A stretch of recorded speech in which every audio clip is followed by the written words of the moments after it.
Welcome to another episode of the DYSTNow Pitt Panther Preview Show, presented by Arsenal Cider House down here in the South Hills of Pittsburgh. My name's Jason. Alongside of me is my co-host, Zack. Last week he was stuck in traffic in the North Hills of Pittsburgh, and those of you who know what driving around the city of Pittsburgh is like, that can happen pretty much at any time and anywhere, and it doesn't have to be in the middle of the day or late in the evening as it is here on a Friday night. But we're happy to have him here. First off, once again, I want to thank our sponsor, Arsenal Cider House. They have three great locations. The original in Lawrenceville. They have a location up in Wexford, and of course this one down here at Trax Farms, right outside of Peters Township. It's a great location. They have 9 great selections.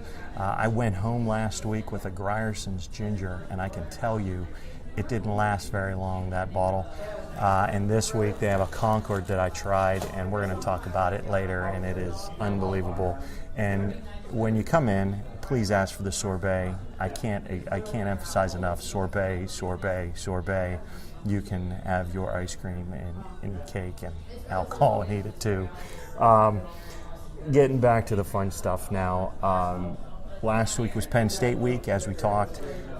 We were not in the press box last week, but we were in the stands. Zack, my partner, podcast partner, was actually in the stands. I'm going to kick it off to you now, Zack. Give us an idea what that was like. You know, Jason, the crowd and everything else. Jason, first off, thanks for having me. I look forward to doing this all season with you. Both share our passion for Pitt football and ready to get this started with another big week this week. First off, what a great place to have this. This is phenomenal. Sorry I missed it last week.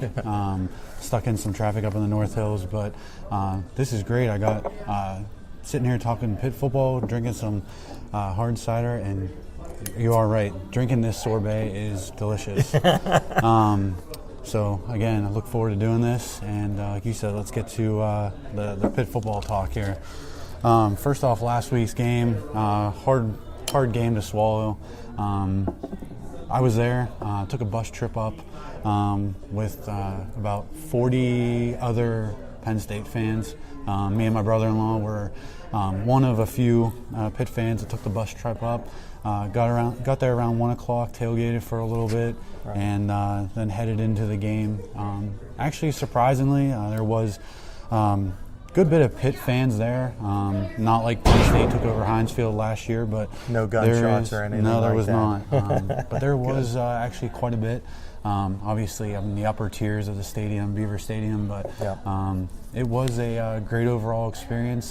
There was 109,000 people there. Seventh largest crowd, and largest since 2009. I believe it was against Nebraska. I don't know why that game was so large attended, but that's what they reported in the stands. But it was a great. Not bad for a non-rivalry game. No, no, and unfortunately, walking out of there, my brother-in-law and we both have our season tickets for Pitt, and obviously you'd want Pitt to have over 100,000 each game, and obviously it's not a mistake, and we don't. Obviously I would take our 40 to 50,000 strong, and kind of just roll with it.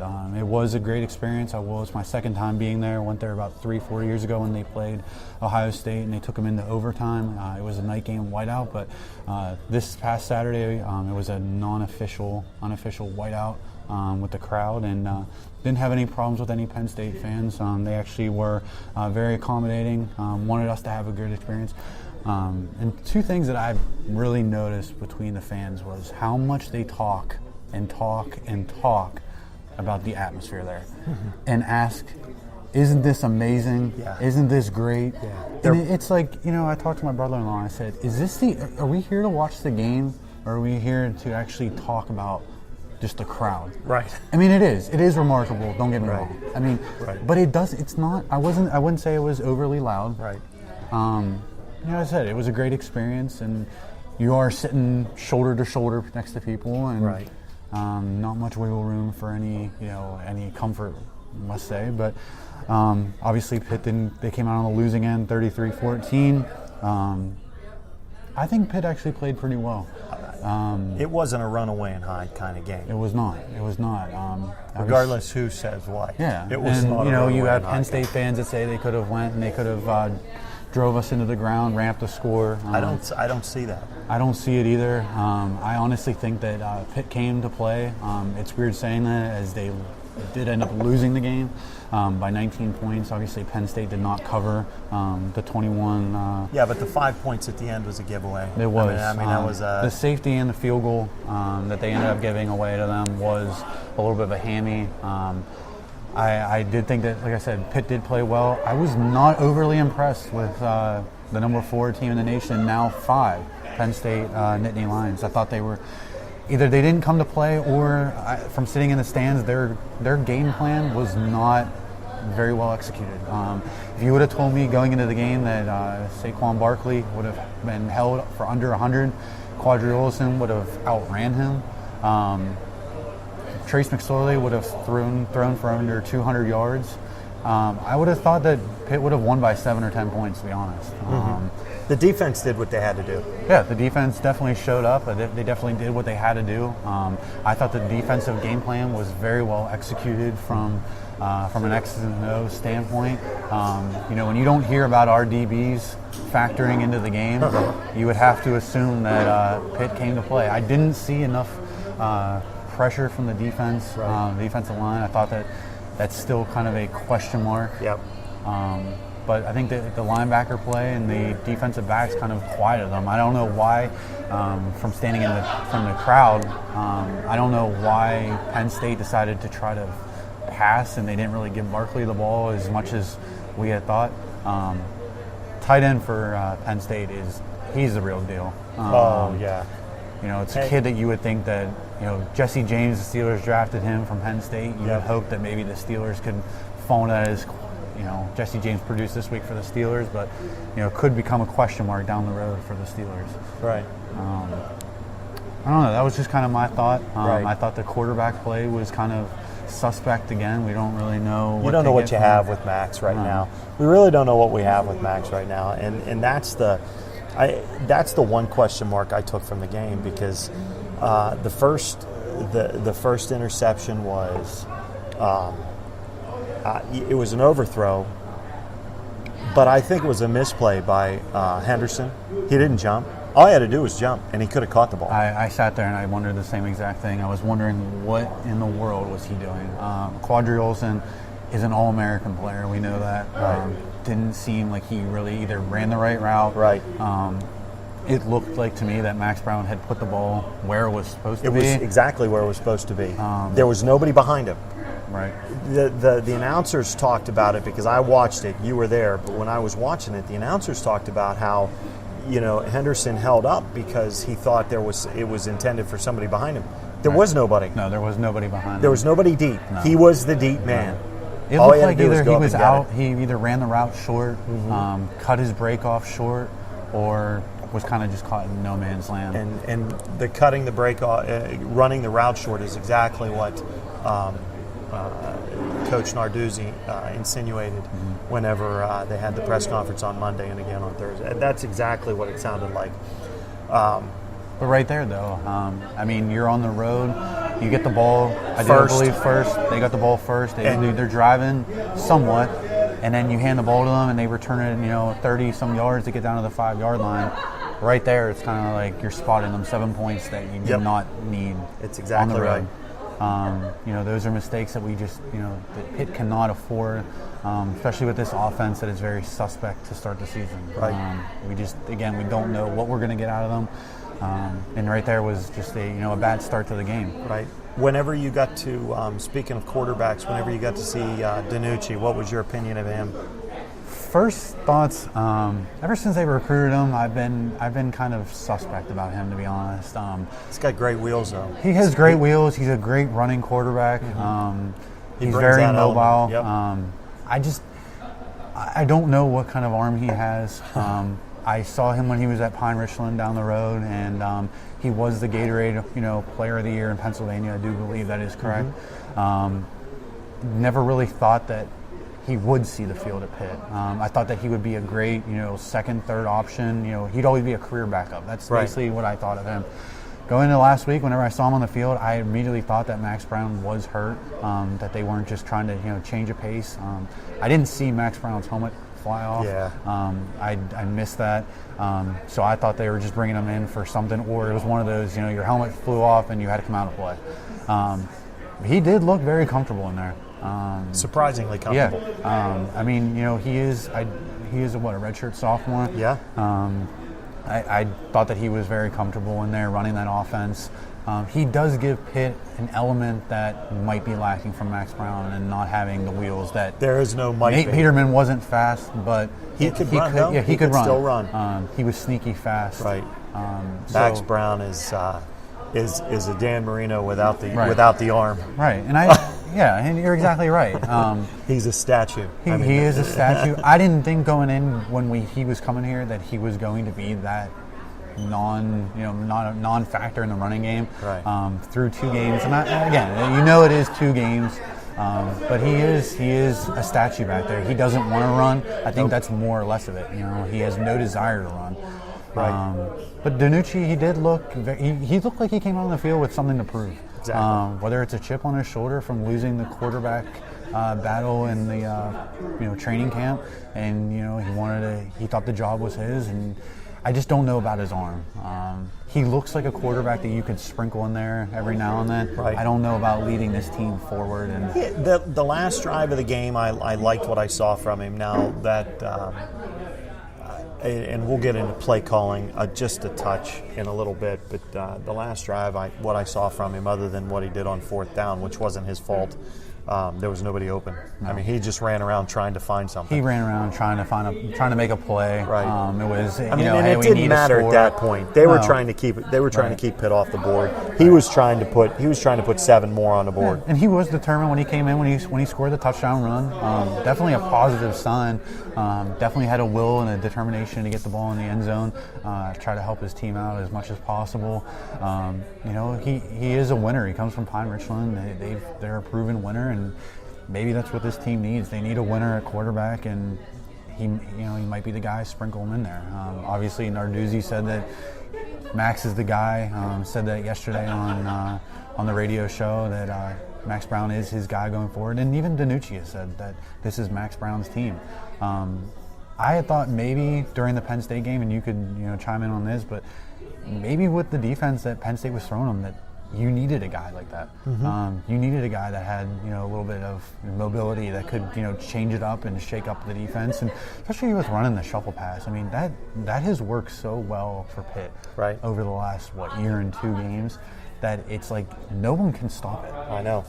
Is like it's mind-boggling that no one can stop this play. That shovel pass is all about timing. Right. You brought up the Steelers earlier. The funny thing is the shovel pass was utilized in that game, and it's all about timing. Right. You got to wait to the very last moment when the walls are crawling, when the walls are falling. It was funny that when Pitt ran it the one time, and I think it was when they were backed up in their own zone, and they fumbled it. Or they dropped it. It was dropped it. It wasn't a fumble, and the entire stadium thought it was a fumble. Right. Everyone's pointing game over. But obviously that's the key with that play. So you said timing, and also if the timing's not there, it is just an incomplete pass. That also increases the stats for a quarterback. Nate Peterman last year, when you'd see some games that he threw for close to 400 yards, and you're wondering where did the 400 yards come from? 100 yards and 3 or 4 of those shovel passes. And that helped Max Brown out on last Saturday. Yeah. But that's maybe DiNucci is maybe we will see him this Saturday a little bit more in the game plan. To be honest, I'd like to see it. I supported him, and you can follow my Twitter feed at PGH Food and Sports. You can follow me. I've been supporting him pretty solidly since he started. A lot of people have it in for him. Right off the bat, they want to see him removed. He's not showing them enough.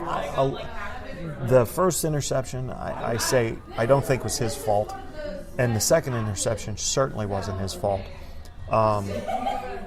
The pass, the screen pass that turned into that turned into a safety. Mm-hmm. That was a bad play call. And that was bad. That was a bad play call, and that's something I want to get into. The play calling last week between the 20s was really solid for Pitt. As long as they leaned on the running game, and it's a part of the game that they should lean on. They got a good offensive line. Kadri Olesen can run like a large deer, and if you mix in Henderson in the right places, even though now everybody knows what he's coming in for, so they got to figure out a different path for him. Hall looked pretty good. Shantez Moss looked pretty good. We saw him for the first time this season. I was actually rather surprised we didn't see him. One thing that I still can't understand about Narduzzi and the way that he uses players, and obviously we're not Division I coaches by any means. Right. But it seems week to week, and maybe it's something with the defense that he sees in the opponent. But I do find it funny, and going back to last year, is that you see guys for spurts, and then they disappear. Yep. You know, you have a guy like Darren Hall who last year was used, he was used almost every game, but then there would be a game where he gets 2 touches. Right. Shantez Moss, the first game, I don't know if he was injured. I tried finding out if he was. I did not find anything. He wasn't. He wasn't used. And A.J. Davis, obviously was a bright spot in game 1. Wasn't used in any way in this game. So you do kind of scratch your head saying, why, where were these guys? Receiver-wise, Jester Weah, obviously, had a tough game. Had a tough game. Was only really thrown at once the first game. He had 1 catch, I believe, for the touchdown in overtime. Yep. This game had the big drop early on in the game, and Chris Clark, another one, is another guy. These are guys that you are depending on this year. They have to make plays. Yeah, exactly. And if you're a new quarterback like Max Brown is, not new, but new to Pitt, if you're a guy stepping in for his first year, whether you're Max Brown or you're DiNucci, you need guys like that to make the plays. Absolutely. And if they're not making plays, and the thing to add to that is that it also adds confidence in the quarterback. Absolutely. Then those passes come out crisper and faster. Right. And if the quarterback doesn't have any confidence in his receivers are going to catch the balls, you kind of say, well, you're not really, helping me out here. Right. The one that he's got to have that. That ball was spot on. He had the defender beat. Right. Don't know if it leads to a touchdown. Obviously that but it drive, doesn't lead to a touchdown on the other end, though. Obviously, yeah, you're exactly right. It doesn't lead to a touchdown the other way. Obviously, it also extends the drive. In a game where you would hope that Pitt wants to keep Penn State's offense off the field as much as possible. You want to keep drives going. You want to chew that clock. Something that they're going to have to do this week too is chewing clock against Oklahoma State. But that could be that could lead to a touchdown, 3 points. They add up. The killer to me is 3rd and 25. You got Max Brown, who needs confidence. He needs his confidence, going like we just talked about. And he throws that ball. That couldn't have been any more on the money. Chris Clark, trying to make a name for himself. He was at UCLA, comes here. You expect big things from him. You expect him to be able to make a catch that is in his arms. Yeah, hits him in his chest. Exactly. Hits him right in the chest. Couldn't have been any more on the money. And when you get a receiver that drops that, again, extends another drive, could have led to more points. You're just leaving them out there. Right. It's you kind of want to say it's uncalled for. You kind of want to say it's early on in the season. This early schedule isn't a great setup for a team that has a new quarterback. Right. And to be honest, that's their weak link right now. Mm-hmm. And it's not that neither DiNucci or Brown, I think, can do it. When you're new, look how much different Nate Peterman looked in his first game of his first year he played here, as opposed to the first game of the second year he played here. It's night and day. I do believe that his first Peterman. I'm not saying it's equal competition, but his first start was against Iowa on the road, I believe. Is that the game? I think it was the third game of the year that he had started. It might have been. I think he was at Iowa on the road. I believe that was a night game.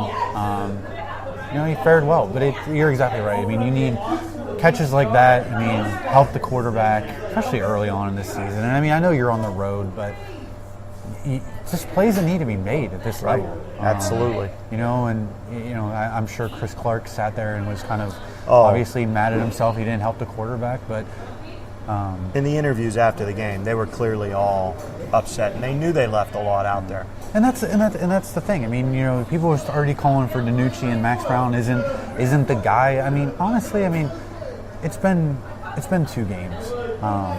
It's been one game where you've talked about.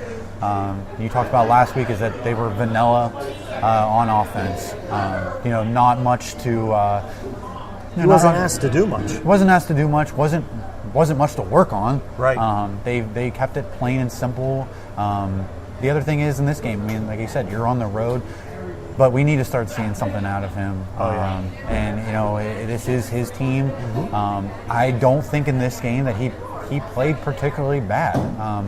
I think that he could have definitely played better, but I still think that he is the guy here, and I would still give him the keys. I hope they stick with him at least for a good portion of the beginning of the season, to at least give him a shot to figure it out, because the way he lost his job last year, obviously disappointing to him. Hey, but when you got a talent like that behind you, and when you're Max Brown and you come out of high school as the number 1 drop back quarterback, mm-hmm. that's great. But when you go to USC, you're looked on to do great things immediately. And if you don't do them, well, especially this year that he was brought in here to fill the void, whether we had a quarterback that was on the roster that was not ready to perform. Right.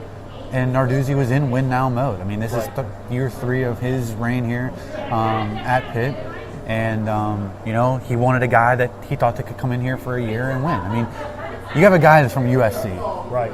I mean, the guy didn't go to USC for nothing. Right. And if you think about it, I mean, look at the competition that he has played since as a starting quarterback in college football. He's played his first game last year, Alabama. Right. Come on, not easy. I believe he played Fresno State or Utah State at USC. And then this year playing number 4 on the road and number 9 coming into your own house. I mean, that's 3 top 10 teams in 5 games. Right. Not much room for error there. Well, and when you're playing at USC also, I mean, through his other several years, when you're playing at USC, you're playing top teams anyways, year in and year out. So when I tweeted out last week that I don't think the moment was going to be too big, mm-hmm. he's the perfect guy to start there. Yeah. I mean, he's the guy you want to start because, mm-hmm. I mean, he may not make all the throws or he may make his mistakes, but it isn't going to be because he's nervous. It isn't going to be because he's not ever seen anything like that before. The Coliseum. Oh, yeah. I mean, his eyes are not open wide. Exactly. He knows exactly what he's doing. And from hearing him talk, he's very composed. Extremely composed. He gets it. He's a guy that gets it. And you know what? He has taken the brunt of it through 2 games that, and he knows there's room for improvement. But the room for improvement, the window is closing. Right. People would say that they lost that game from a rivalry standpoint, whether you want to say it's a rivalry or not, and that's something we can touch on. That's next. It's one of those things where everything that Pitt wants to accomplish this year is in their hands. We're going on game 3. I think the Penn State game mattered more from a fan standpoint, and also Pitt wanted that game. Let's be honest, they did. It didn't happen for them. It's not the end of the world. Right. But we do need a guy. I still think that they can win the ACC Coastal side. But we will see. Absolutely. Now you touched on something. We're going to transition, not completely out of Penn State, because we're going to get to the Oklahoma State preview here shortly. After the game, speaking of rivalry, after the game, our friend James Franklin decided to, go off the reservation a bit and do what James Franklin does, and that is, quite honestly, he's disrespectful in a lot of ways. And then he tries to cover himself, and he sounds like a moron on top of it. And I shouldn't say moron, but really, honestly, he comes out and says, last year Pitt looked at their win like the Super Bowl, as well they should. As well they should. It's a rivalry game. Whether he agrees with it or not, it's a rivalry game. And it's the first time it's being played in 17 years or however many years. And the first time you got to win that game, and they did it. They were favored by 3, they won by 3 or something like that. So, so they treated it like the Super Bowl for one day. He said this win was no different than us beating Akron. Let me tell you something. You don't get 109,000 fans to go see Akron. The crowd was more into it than it was at Akron. It was quiet. I mean, in comparison. So I don't quite get his comments. I don't get it. And then he later further explained it, every game's our Super Bowl. We treat every game. So in one sense, he comes out and says, they disrespected us because they went overboard on their celebration. But then we treat every game like that. So to me, he came off acting like a jagoff. He came off acting like, like Pitt fans as a whole, unfortunately, get accused of having big little brother syndrome. There's a reason for it. There's 109,000 fans at Penn State. Okay, it hurts. That hurts. But at the end of the day, there's reasons for that. And the normal fan base doesn't, the normal run-of-the-mill fan doesn't get it. The fact that Penn State graduates 70,000 kids a year, you're going to generate more fandom. Oh yeah, you're going to generate more fans. Everything. Yeah. So there's a reason they have the following they do. God bless them. Good job. Way to go. And I don't think that any Pitt fan is sitting here, and this is something that bugs me. I don't think any Pitt fan is discounting that. I mean, we know that you get 107,000, 109,000 at a stadium, and it's great. Is Pitt a little bit jealous? Fans a little bit jealous? Sure. Absolutely. But you know what? Like I said earlier, I'll take my 50,000. I'll take my 40 to 50. It's the old saying. I think it was a Joey Porter maybe one time said for the Steelers, "We all we got." If that's all we have, that's all we have. Right. I think that to expand on yours, I think James Franklin. I've never really been a big fan of him. I don't think early on Penn State fans were huge fans of him either. Obviously, winning he's a good recruiter. Yeah, recruiting. He's great at recruiting, and obviously, winning cures all. It does. Once you're winning, no one really cares what kind of personality you have as a coach, or what you're like. I find it funny that last year he's calling Penn State's win, or Pitt's win against Penn State as the Super Bowl for their season. Some people would question, was Penn State the bigger win, or was Clemson on the road a bigger win? Clemson on the road was a much bigger win. I think if you would ask any Pitt fan, if you had to pick one, what would you choose? They'd probably go with the Penn State, just to kind of say they beat Penn State. I think you'd get a small portion that would say we beat Clemson. I think Clemson was the bigger building block. That marquee win that we as Pitt fans have not seen since 13-9 against West Virginia. But I do believe that when you beat your in-state rival, and we were looked at as the little brother, it is kind of like you would hope that it helps you in some sort of recruiting fashion. Whether it does or not, they lost out on Lamont Wade. I thought that when Pitt beat Penn State last year, Lamont Wade was purely coming our way. We lost him out to Penn State, so you don't know how much it matters. But I think the comments were a little bit out there. I've been hearing all week, and I do agree with this, that his comments kind of diminished any player that has ever played for Pitt. Right. And even when they were having those rivalries, back when it was a consistent thing. Yeah. Every year it was, I believe it was the day after Thanksgiving or something. They always played Thanksgiving weekend. And you would ask, some of these Jimbo Culvert and Dan Marino and some of these other guys, I'm sure they would be upset with that. It's kind of saying, oh, well, so wait, this rivalry didn't mean anything to you? Especially coming from a guy, he has roots to the Western PA or Pennsylvania area. Yeah. He's been in this. He's been around it. I don't get that. Yeah. I don't get how. Well, it's funny you brought that up because the guy calling the game, and Todd Blackledge was the color guy for the broadcast. Penn State alum, Penn by State, the way. Exactly, and leader of that, what is that, 86 team or not, whatever team. It's just funny that he was on the broadcast. It's who calls all the Ohio State games? When they were here last year, who was the announcers? Can we look that up? That's a good call. It wasn't a Pitt alum. Is it John Congemi? I don't know. It could have been, but no. In the first half, Todd Blackledge was extremely. He was fair in his call. As the second half wore on, it became less fair. But the fact is, if you were to ask him about those comments, I would love to sit down and ask Todd Blackledge offline, because he'd never give it to us here straight. But offline, he'd say that'd be out of line. Yeah. I agree with that. That'd be out of line. I agree. It's out of line. I mean, you could make the case, if you wanted to, you could make the case that, hey, we're playing it week by week, and every game is just another game.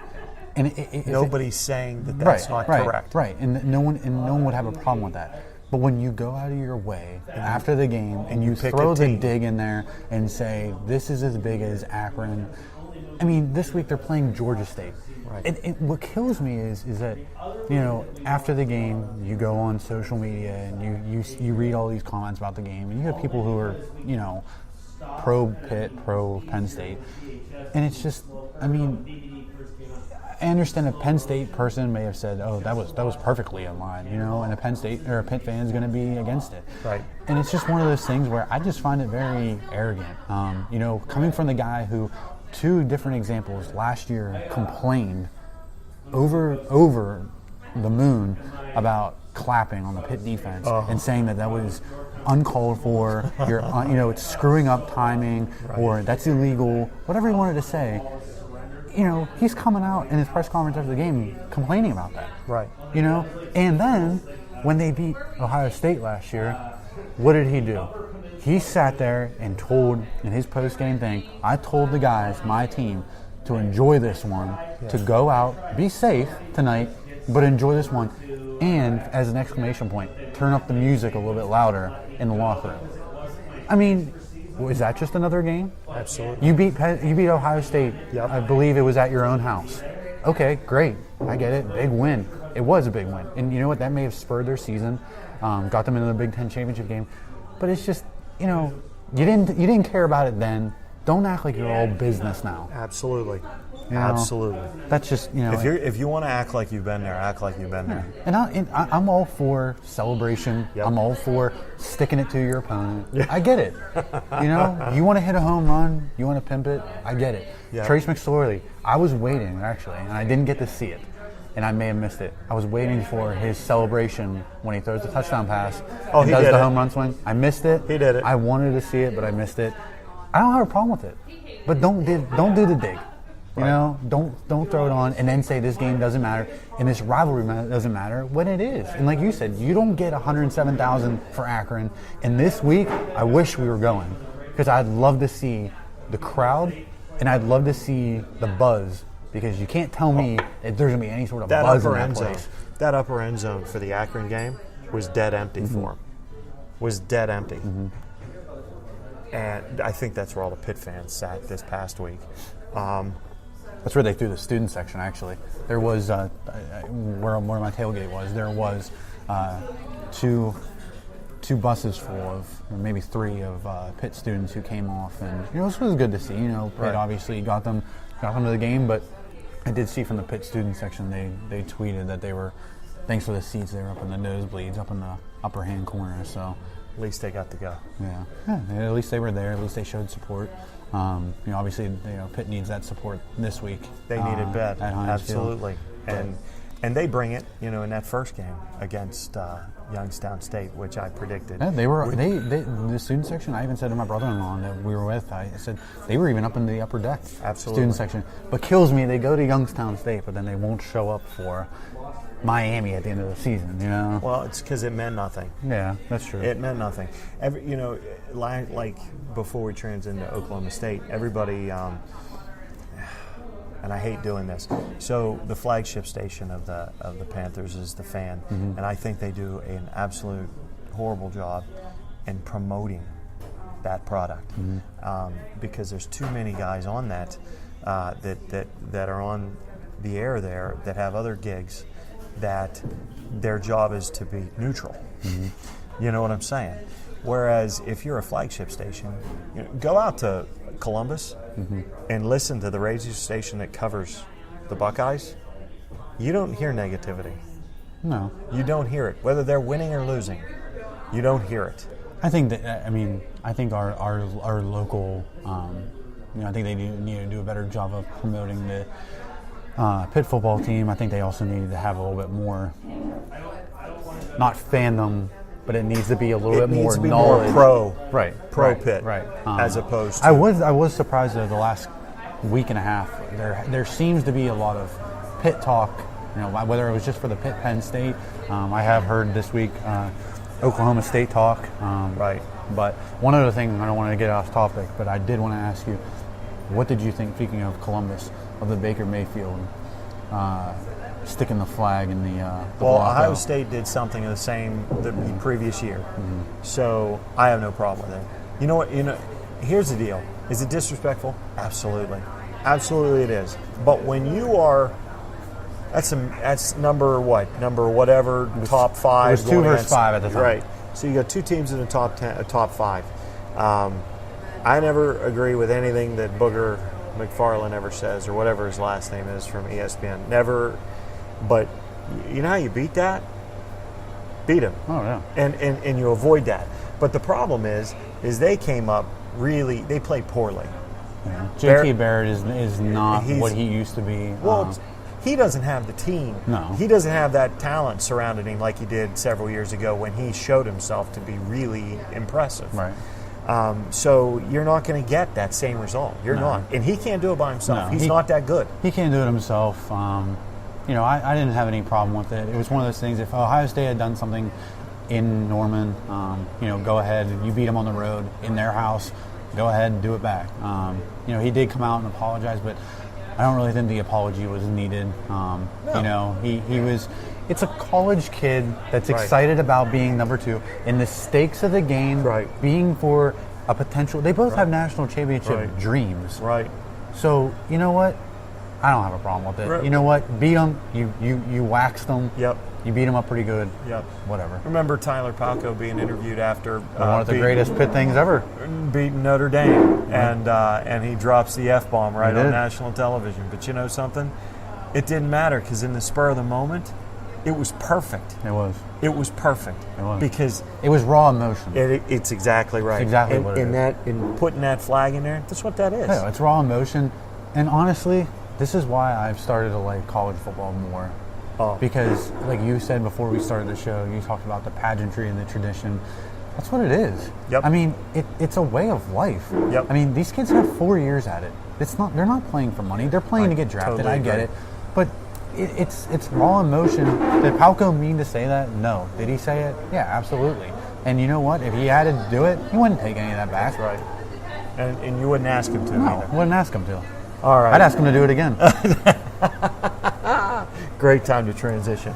Oklahoma State. We'll make this, and I hate to do a quick preview, but we're going to have to because we got to get to our sponsorship at the end. So, Oklahoma State comes in this week, ranked 9, really good, obviously.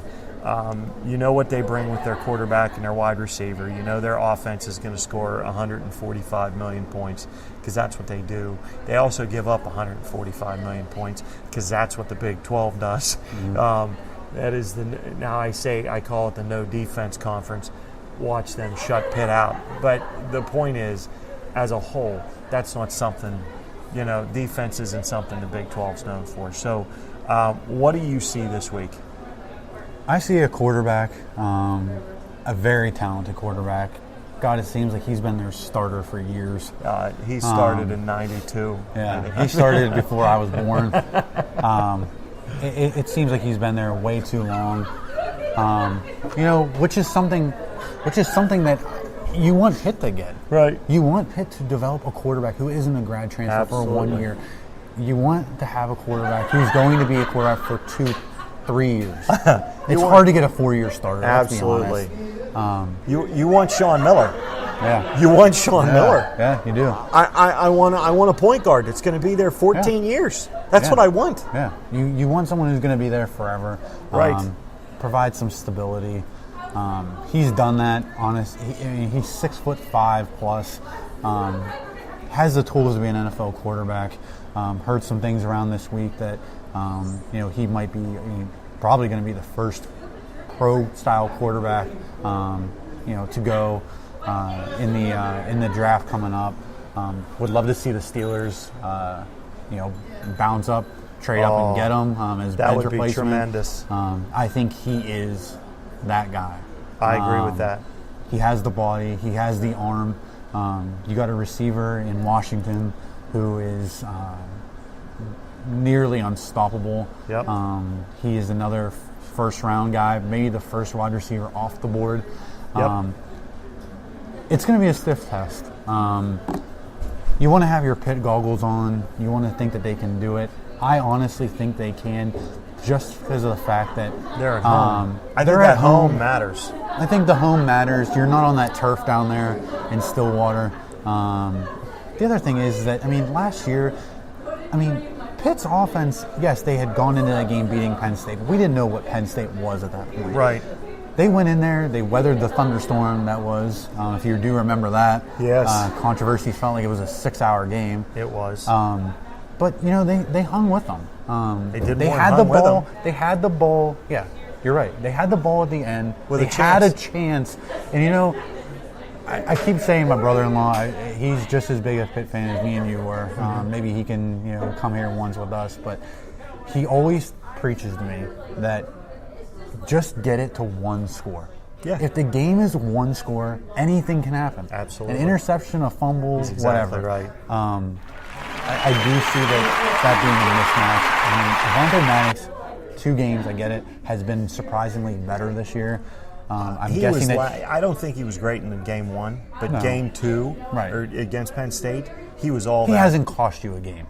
No, let's put it that way. Well, and something, and I think sometimes, it's always easy to point at the cornerback. It's always easy to point at the corner, especially when you're getting burnt time and time again. But when you're not getting any help when you're getting limited safety help, and in these first, and that's something that last week, not to go back, that's something that the announcers didn't even touch on. Mm-hmm. Pitt minus their 2 best defensive players. Right. One's off the team completely. Well, 3. You're actually missing 3 because you're missing Rory Biller, who's off the team for whatever he did. No one will ever know. That's right, except for him. We'll see you later. Quentin Virginis apparently was suspended for 3 games. Then it became he's injured. Yeah. And it was a non-football related injury, which Absolutely. no one has any clue what that means. They're going to this team has gotten burnt by injuries and suspensions. Trey Tipton, another one. Yep. He's riding a bike and he gets hit. Right. Come on. Right. But hey, Jordan Whitehead. And he is your best defender. He might be your best overall player. Right. And that it's a part that's you wish you had him for this game. You wish kind of wish you last week. Well, you wish you had him from the start of the season. Let's be honest. Right. But he is a guy that is a game changer. He is now a true junior. You wish that he was available for you. Your 2. I don't want to say your 2 biggest games because these are your biggest games.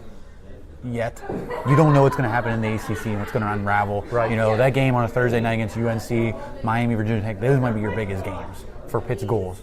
But you do wish that you did have a guy like that, especially to double cover in Washington. Last year he had, I think he had 50 catches. He had 290 plus yards. Right. Well, Pitt all season did that.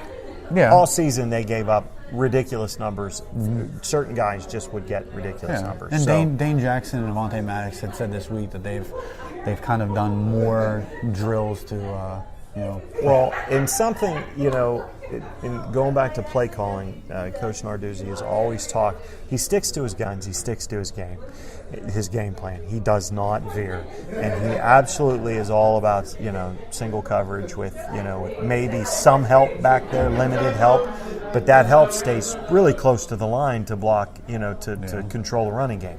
Yeah. So he leaves those guys out on islands all game long. Mm-hmm. He said, obviously, we can't do that this week. We're going to double cover Washington, which I thought was interesting. I am interested to see what they do. I think they need to do something. Right. I would like to see, to win this game, I think you do need to get a defensive turnover. I mean, I don't know. I don't believe they've had one yet. Yeah, they have. First game. And last game. I think that they need to be plus in that area. Yep. You gotta stop drives. Their defense, Oklahoma State defense, not to flip the switch, but Oklahoma State's defense, they don't have a standout guy. No, they don't. It's more of a total team effort. Mm-hmm. I do believe that I heard Coach Mike Gundy say that 2 of their linebackers might be out for this game. Don't know how much that's going to help. He seems to believe that Pitt's going to try to throw it over the top and have maybe Henderson. Because that's what he saw last year. Yeah, outrun those guys. I would like to see Quadri Henderson do something downfield. Right. But I heard that, I don't know if you've heard this, but apparently he's not 100%.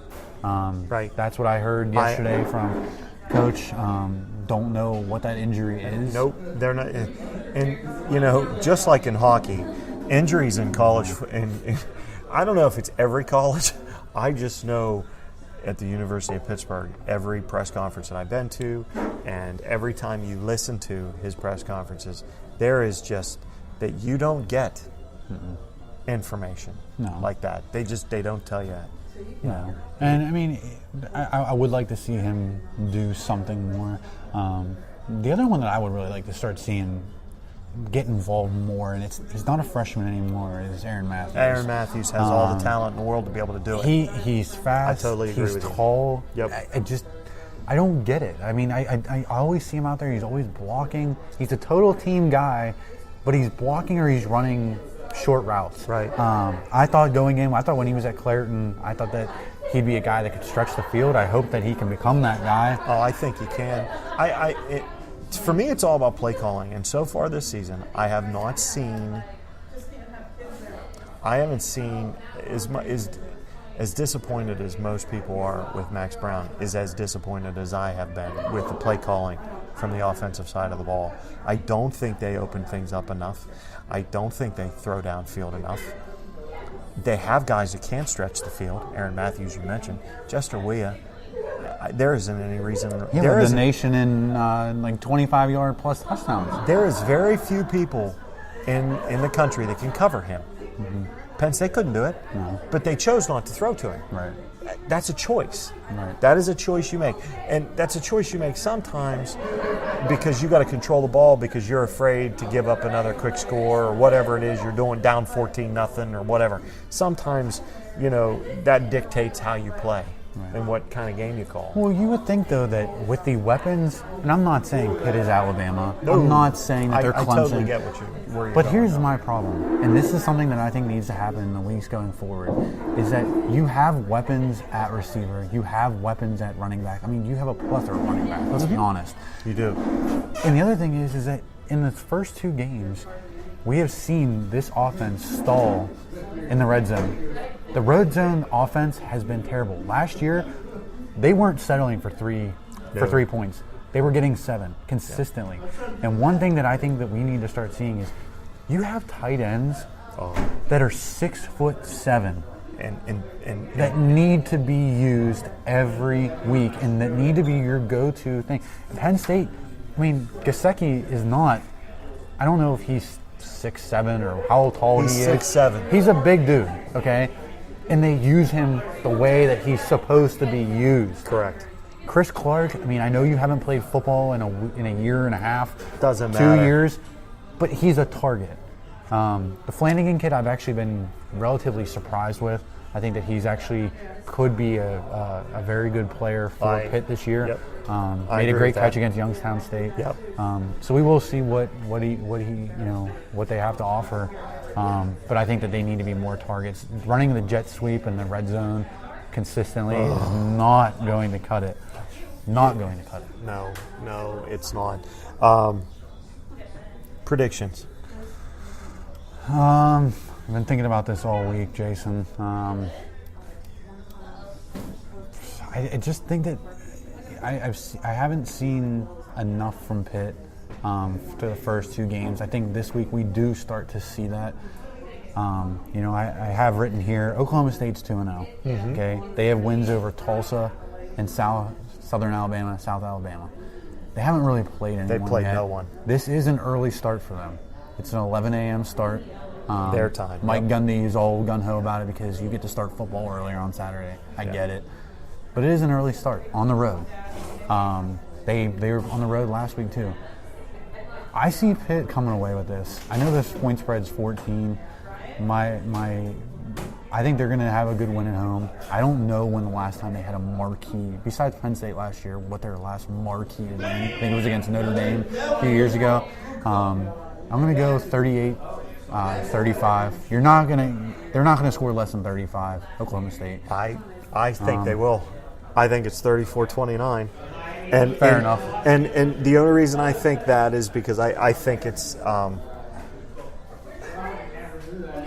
to be one of those things where it's going to be a combination where the defense plays well again this week, and either a crazy injury or something happens that slows the team down a little bit, and the offense wakes up. I think that Max Brown has a great game. I think he throws close to 300. Yep. I think Quadri Olson, again, he could have ran for 150 last week. As our friend said, as our buddy told us that Penn State could have rolled. Olson could have ran for almost 200 Olson, yards. Yeah, he could have ran for almost 200. I mean, he was They on weren't fire. stopping him. No, he wasn't stopping them last week. I mean, third and sixes, they're choosing to run with him. I think he has a big game. I think Weah finally comes out. I think he's going to have a bigger game. He's going to have one of his famous long touchdowns. And I do think, Chris Clark gets a touchdown. And what I think the difference maker is, I think Alex Kessman, the freshman kicker, had a rough first week. He showed it last week, though. He got 2 field goals last week. I do think that he ends up getting the game winner late. I think it's going to be a great game. It's going to be great weather. You wish it might have been raining to stop this offense a little bit, and help Pitt's running game a little bit. But could be a bit of a track meet. Yeah, I think that Alex Kessman built off the confidence last week. It would be good to see a freshman, and it would just see a good win at home. Yeah, I agree with that. I mean, at home, Heinz Field on a nice Saturday afternoon. Let's get it done. Yeah, I totally agree. I don't know if you'll be there, Jason. I will be. I'll be in the press box. I'll be in the press box. If anyone's listening or they listen later tonight, I plan on getting down there early, 7 a.m. Right. Early riser. How can they find you on Twitter? I am at Big Z178. It's Zack Kaminsky, but on Twitter at Big Z178. There you go. I will try to tweet during the game. I get my emotions start rolling. You get the liquor start talking. So I don't want to say anything that would be shouldn't. But no, I do look for a good game tomorrow, and I do look for a great time. I will be down there if anyone wants to come say hi. I think the crowd is going to be pretty good too. I honestly believe it'll be a good crowd. A good crowd. A great Pitt crowd. We will say that. I'll be down there early, 7 a.m. in the Gold Lot 4. If anyone wants to come say, we need to get a banner or something made. Absolutely. Jason. I think we can work that. Yeah, I think we need to get a banner made, and maybe later in the season, if this keeps going well, maybe we can start have a end of the year Twitter tailgate party or something. Absolutely. Black Friday against Miami. Let's work on that. That might be for the Coastal Championship. It could be. Black Friday. Yeah, let's work on that. I like it. All right. Extra turkey. Oh, we need a caterer. All right, I know where we're getting the liquor from, and we're going to talk about that. We're going to walk away here for just a moment. We're going to come back, and we're going to talk. We're going to finish up with our great sponsor, Arsenal Cider House, and we're going to talk a little bit about this Concord grape that we're taking in right now. I can tell you, I can feel it. It tastes great, and we had the sorbet, the ice cream. It was amazing. So we'll be right back, and we'll talk more Arsenal Cider House.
All right, we are back, and once again, we're going to thank our great sponsor, Arsenal Cider House, down here in the South Hills. We're now, and I'd say we were going to test the Concord grape, but we've already done that. We're about half bottle in. This show could have lasted 2 hours, I think. It is very good. It's amazing. It is really good. It tastes very similar to a grape juice. It's got a nice dry finish. It's not overly sweet, but it's sweet enough so you know what you're drinking. They actually have it in a sorbet machine. This is the craziest thing I've ever seen. I've seen wine slushies before, but that is top notch. That stuff's phenomenal. It's ice cream. No, it is. It's drunken. It's still light, but it's drunken ice cream. It's drunken ice cream. Drunken wine ice cream. Yeah, drunken wine ice cream. It's exactly. But I don't right. know what I would rather choose. I don't know if I'd rather choose that. Right. Or I'd choose the wine. The wine's very good. The wine's very good too. Absolutely. All week, as I mentioned at the start of the show, all week I was with the Grierson's Ginger. So you're prepping for the show. Oh, you're yeah. Slugging this down, huh? So, and that's what I came into tonight. We were going to do. I had the bottle. I was going to have them refill it. We were going to do this. And that's the whole idea behind it. Is you come in and you get your growler, you get it, you try what you like, you grab your growler. It's like $20, between 20 and 27, and your refills are between 15 and 20. It's a great deal. It took me all week to drink it. I drank a little glass every night. It was perfect. I came in looking for the Griersons, and they were out, and it broke my heart. And then I found Concord Grape, and I'm telling you, I'm in heaven once again. I've had the Baby Waker Blackberry. I talked about it all last week. The Baby Waker's really good. That's what they had on the sorbet machine last week, and it's ridiculous. Let's just go through some of these names. I mean, I'm looking at this board here, and I don't even know. I don't even know what I'm looking at. So the Fighting Elk has been around forever. It's more of their cider. It's been around since day one, from what I've been told. The Bone Dry, the Picket Bone Dry, is a very dry cider. I've had the Orange Blossom, and that's got a nice orange flavor, nice orange finish to it, and the Plum's fairly sweet. So down here you've got 8 or 9 really great selections. The great thing about it is there's a nice mix of sweet and dry. So if you've got somebody that's not into a heavy dry wine or dry cider, guess what? You've got options. You've got sweet options. But if you don't like sweet wine or sweet cider, guess what? You've got options there too. The Fighting Elk is one of them. Pete's Pizzazz is another one. So come down here. It's the Sergeant Kelly's Concord Grape. Got to try it. I think that's it for the week. I think it's been a good show, a really good show. This place is great. We couldn't choose. I couldn't have chosen a better spot to do this show. This is a great venue. We're happy. Come check them out. They got locations in Lawrenceville, Wexford, and here at Trax Farm. There's quite a bit of people here. Obviously, we'd like to see more here for the show.